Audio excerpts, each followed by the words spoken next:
एक दिन आ गए, तेरी कुड़मा एक दिन आ गए।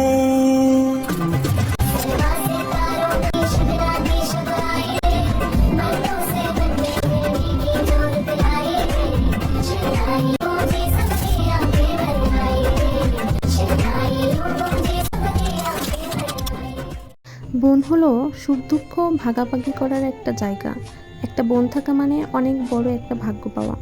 তো যাই হোক, ইন্ট্রো ভিডিও দেখে অবশ্যই বুঝতে পেরেছেন আজকে আমার বোনের হলুদ সন্ধ্যা। তো তার জন্য আমার বাড়ির চাচি ভাবি সবাই মিলে আমার বোনকে এখানে গোসল করাচ্ছে। আর গ্রামের বিয়েতে যেরকম হয়ে থাকে সেরকমই হচ্ছে আর কি। এখানে গোসল করানোর পরে সবাইকে মুড়ি মুড়কি দেওয়ানো হচ্ছে।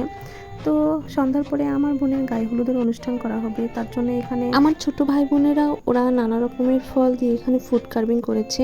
যেহেতু এটা গায়ে হলুদের অনুষ্ঠান, তার জন্য বিভিন্ন রকমের ফ্রুট দিয়ে খুব সুন্দর করে ডেকোরেশন করেছে। আর এই ডেকোরেশনটা কত সুন্দর হয়েছে, তাই না? তো শুরু হয়ে গেল আমাদের মেইন প্রোগ্রাম।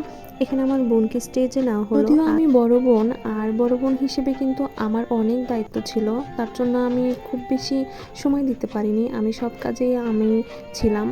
আর ছোট বোনের বিয়ে মানে কি বড় বোনের অনেক অনেক দায়িত্ব থাকে। তো এখানে আমার খালাতো বোন, তারপরে আমার ভাগ্নি, ওরা সবাই এখানে সব কিছু ডেকোরেশন করে ওরাই করেছে। আর ওরা এগুলো স্টেজে নেবে, তার জন্য দেখেন খুব সুন্দর করে ভিডিও করেছে। আমারই একটা ছোট্ট ভাই, আর এটা হলো আমার খালাতো বোন। আর বিয়ের অনুষ্ঠানটা যদিও অতটা করা হয়নি, গায়ে হলুদের প্রোগ্রামটা খুবই ঘরোয়াভাবে করা হয়েছিল। আর এই যে এখানে আমার বোন ইন্ট্রো করছে। আর দেখতেই পাচ্ছেন খুবই কম লোক, যেহেতু এটা ঘরোয়াভাবে অনুষ্ঠান করা হচ্ছে।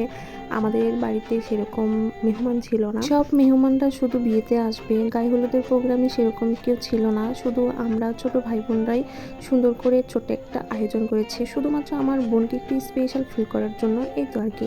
তো আমার বোন এখানে কাঁচা গেন্দা ফুল দিয়ে সেজেছে। তো ওকে খুবই সুন্দর লাগছে মাশাআল্লাহ। মোট কথা আমার বোনের যা যা শখ ছিল আমি যতটুকু পেরেছি ততটুকুই করেছি। আর দেখেন এখানে আমাদের মেইন প্রোগ্রাম ছিল ছাদে। তো ছাদে এখানে ডেকোরেশন করা হয়েছে। তো এখানে আমার বোনকে বসানো হবে। আমার শুধুমাত্র ভাবি, তারপরে আমার বোনরাই সবাই ছিল হলুদের মেইন প্রোগ্রামে। তো যাই হোক, এখানে একটা দুঃখের বিষয় হলো আমার বোনের গায়ে হলুদের প্রোগ্রাম শুরু হতে হতে প্রচণ্ড ঝড় বৃষ্টি শুরু হয়েছিল। তো আমাদের প্রোগ্রামটা যখন আকর্ষণীয় হবে, সবাই একটু নাচ গান করবে, তখনই কারেন্ট চলে গেল। আর আকাশে প্রচণ্ড বৃষ্টি, ঝড় একদম তুফানের মতো হয়ে আসলো। তো আমাদের একটু মন খারাপ ছিল। তারপরেও যেটুকু হয়েছে আলহামদুলিল্লাহ মোটামুটি ভালোই হয়েছে। তো এখানে আমি বসেছি আমার বোনকে গায়ে হলুদ দিব। আর এখানে দেখেন একটা দোতলা কেক দেখতে পাচ্ছেন, এই কেকটা আমি বানিয়েছিলাম আমার বোনের হলুদের জন্য। তো এখানে আমার ভাইয়ের বন্ধু, মানে আমারই একটা ছোট ভাই, ওই সর্বপ্রথম আমার বোনকে হলুদ ছোঁয়া দিচ্ছে, গেন্দা ফুল দিয়ে হলুদ ছোঁয়া দিল। তো সবাই আমার বোনের জন্য দোয়া করবেন, ও নতুন জীবন শুরু করছে। আর নতুন জীবনের জন্য সবাই অনেক অনেক ভালোবাসা আর দোয়া দিবেন। তো এখানে আমার ভাবিরা ছিল, আমার বোনকে হলুদ দিবে, ভাবিরা একসাথে বসেছিল। আর এখানে কেক কাটবো আমরা সবাই মিলে। আর কেক কাটার সময় আমার ভাবিরা সবাই বলছিল আল্লাহু আকবার, মানে খুব মজা করছিলাম আর কি। তো যাই হোক, দেখেন আপনারা এখানে কেকটা কাটা হলো, মানে হলুদের প্রোগ্রাম শুরু হওয়ার আগে কেকটা কেটে তারপরে আমরা হলুদের প্রোগ্রামটা শুরু করব। ওই যে বলেছিলাম না যে প্রচণ্ড বৃষ্টি হওয়ার কারণে আমরা প্রোগ্রামটা ভালোভাবে সম্পন্ন করতে পারি নাই। তারপরেও যেটুকু হয়েছে মোটামুটি ভালোই হয়েছে, ঘরোয়া অনুষ্ঠান আর কত ভালো হবে। তারপরেও দেখেন এখানে আমার ভাবিরা ছিল, বড় ভাবি, ছোট ভাবি সবাই ছিল। আমরা মোটামুটি ভালোই এনজয় করেছিলাম। এখানে আমার কাজিন ছিল, তো আমার কাজিন এখানে আমার বোনকে কেক খাইয়ে দিচ্ছে। মোট কথা ছোট পোলাপানটা খুবই এনজয় করেছিল। তো হলুদের দিনে আমার ছোট বোনের বিয়ে সম্পন্ন হয়েছিল জানুয়ারি মাসে, বাট ওকে তুলে নেয়নি।